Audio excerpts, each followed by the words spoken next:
hi, and my name is Nur Amin Syarah binti KHAIRUDDIN. For the introduction, the Arabic word Musharakah literally means sharing, participation, and mixing shares of two or more parties.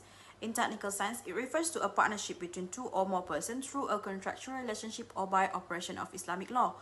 In Musharakah, all partners will share the profit and bear the losses which arises from the partnership. Since Sharia prohibits interest in lending, Musharakah allows partners to distribute the profit on pre-agreed ratios, while each partner shares the losses in proportion to their contribution. Therefore, Musharakah can play a vital role in an economy based on Islamic principles. Concept of Musharakah. Firstly, Shirkah versus Musharakah. In Islamic law, the term Shirkah encompasses various forms of partnership, each with a distinct characteristic. On the other hand, Musharakah holds a specific place within Islamic finance, referring specifically to partnerships where earnings and losses are shared in business ventures. Next, types of Shirkah in Islamic faith. The first one is Shirkah Ummik. This involves joint ownership of property by two or more individuals. It can occur either by choice, such as when people decide to purchase equipment together, or automatically through inheritance. For example, two friends decide to jointly purchase a piece of land for agriculture purposes. They both own and manage the land together, sharing both the responsibilities and profits. Further, as for the second one, Shirkah Akad, this type of partnership is formed by mutual contract and it can be divided into three subtypes. So the first one is Shirkah Amwal. Partners contribute capital into a joint commercial enterprise. For instance, two entrepreneurs decide to start a business together by pooling their financial resources and sharing in the profit based on their initial investment. This form of partnership, known as Musharakah in Islamic finance, ensure both partners have a stake in the success and failure of their business. So the second one is Shirkah Amal. Partners collaborate to provide services together and share the earnings. An example would be two professionals such as lawyers and doctors joining forces to offer their services jointly to clients. They divide the fees earned from their combined efforts. So the third one is Shirkah Uwujah. Partners purchase goods on credit, sell them immediately, and share the resulting profits. For instance, two traders agreed to jointly buy a batch of goods on credit from a supplier, sell the goods in the market, and then divide the profits proportionately based on their agreement. Now, I'm going to explain the difference between Shirkah and Musharakah. In traditional Islamic faith, Shirkah is a comprehensive term covering all forms of partnerships, while Musharakah specifically refers to Shirkah Amwal, where partners invest capital into business ventures. For example, if two individuals decide to invest in a real estate project together, sharing both the financial burden and potential returns, it will be considered as a Musharakah partnership in Islamic finance. This distinction helps clarify the broader concept of Shirkah and its specific application in financial context, particularly in understanding the mechanism and implications of Musharakah in modern Islamic finance practices. Shirkatul Amwal is a partnership formed through a mutual contract which must include all the essential elements of a valid contract, such as the parties' capacity to contract and the free consent of the parties without coercion, fraud, or misrepresentation. In Musharakah partnership, the distribution of profit must follow the specific rules to be valid under Sharia law. Agreed profit proportion, the profit sharing percentage, must be agreed upon when the contract is signed. If not, the contract is void. Then, for the profit based on actual profit shares must be based on the actual profit earned rather than the capital invested. No partner may get a fixed lump payment or proportion of the investment. And then for invalid example, if A and B agree on A receiving a 10,000 per month as profit, and then B receiving the rest, their partnership is invalid. If A is to receive 50% of the investment, the contract is void. On account of payment, if a specific sum or percentage of the investment is agreed upon, it must be designated as an on-account payment. This means it will be changed to reflect the real profit at the conclusion of the term. If there is no profit or it less than the projected, the partner must repay the excess amount money drawn. Issue of whether the ratio of profit in Musharakah partnership must conform the ratio of capital invested by each partner is debated among the Muslim jurists. First and foremost, based on Imam Malik and Imam Shafi'i, they hold that for a Musharakah to be genuine, the profit must be distributed exactly in proportion to each partner's investment. For example, if a partner contributes 40% of the money, they must share 40% of the profit. Next, based on Imam Ahmad, he allows flexibility, stating that the profit ratio can differ from the investment ratio if agreed upon by all the partners. Thus, a partner investing 40% of the capital could receive 60% or 70% of the profit if all partner concerned.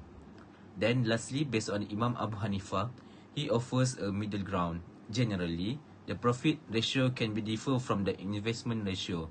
However, if a partner explicitly agrees to be a sleeping partner, not working at all in the partnership, their profit share must not exceed their investment ratio.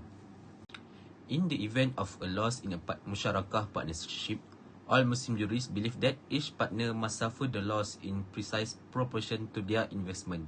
For example, a partner who contributes 40% of the capital must suffer 40% of the loss.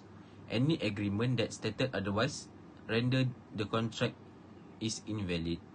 Based on Imam Shafi'i, the profit and loss ratio must be in accordance with each partner's investment ratios. But according to Imam Abu Hanafi and Imam Ahmad, if the partner agree, the profit ratio can deviate from the investment ratio.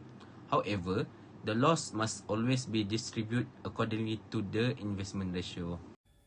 As for the nature of the capital, majority of the Muslim jurists opine that Musharakah can only be based in liquid form, and no contribution in kind should form a part of Musharakah. However, there is a several difference of thoughts came from several jurists such as Imam Malik and Hanbali jurists, which they opine that such condition did not affect the contract of Musharakah. So when a partner makes a contribution in kind or a non-monetary contribution, the contract of Musharakah will still be binding. An example of contribution in kind is donating skills or service or any of the kind that is not in liquid form. This is the most simple and modernized, therefore accepted by many modern business. Imam Abu Hanifah and Imam Ahmad slammed this opinion by thought otherwise due to two reasons, which is first, the share capital of each partner will be easily discerned. For example, a partner has contributed clothes for the capital, and once it is sold, another has no right to claim the proceeds from the former's contribution because their capital is different and easily discerned. Second, in cases of redistribution needed, contribution in kind will create issues whereby the commodities might have been sold at the time, making it impossible to divide. Now we move on to Imam Ash-Shafi'i, which he looked into the commodities in discerning and determining whether the contribution in kind would form a binding musharakah. He divided such situation into two, which is first, dawatul al-amthal or compensated commodities with what is similar in quantity and quality.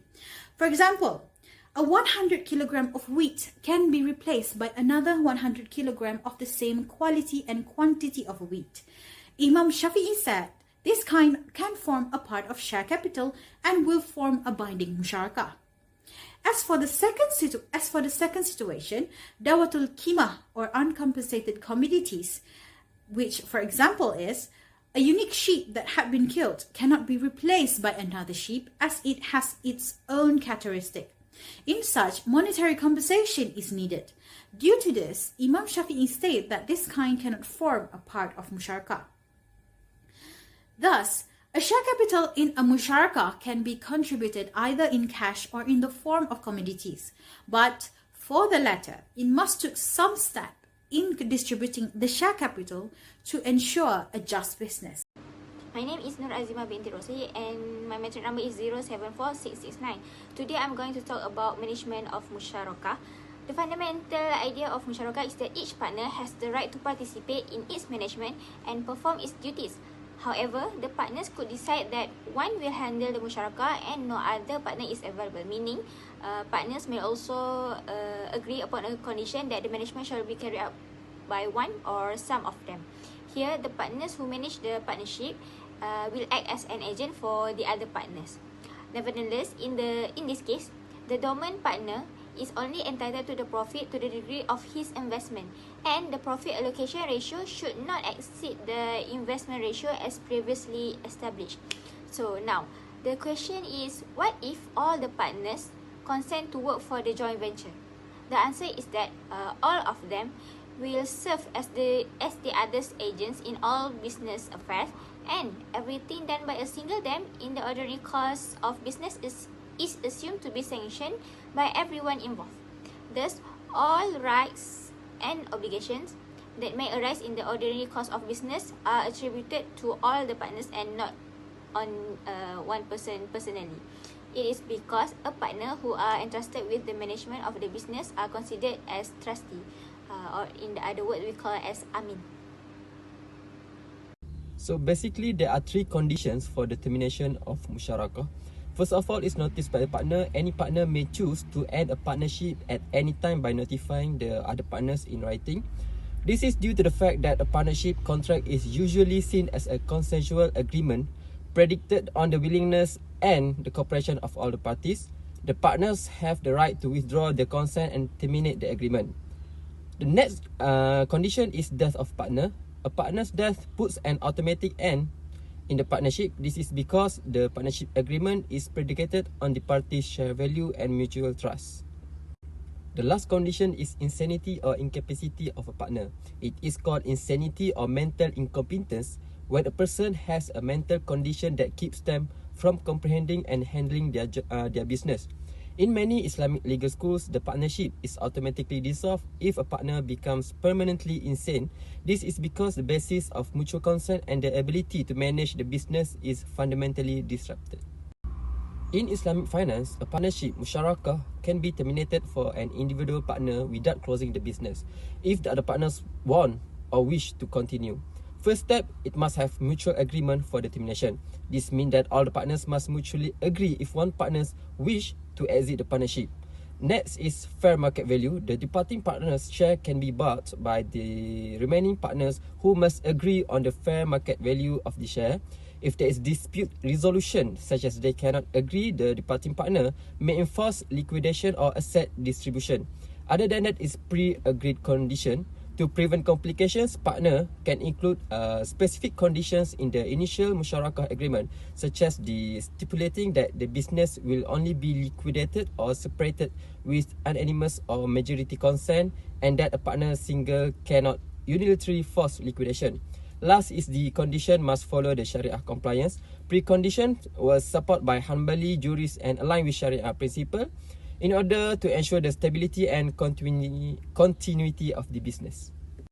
Overall, terminating a musharakah without closing the business requires mutual agreements, fair share valuation, and adherence to ethical and legal principles.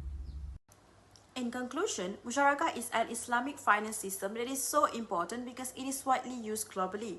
Musharakah-based items are mostly obtained through capital markets and banks. While Islamic law forbids making money by lending interest, Musharakah permits the financier of a project or businesses to get a return in the form of a percentage of their real earnings in accordance with a predetermined ratio. Hence, Musharakah is a good way to circumnavigate Sharia law and allow businesses to make a shared profit. That is all from us. Thank you.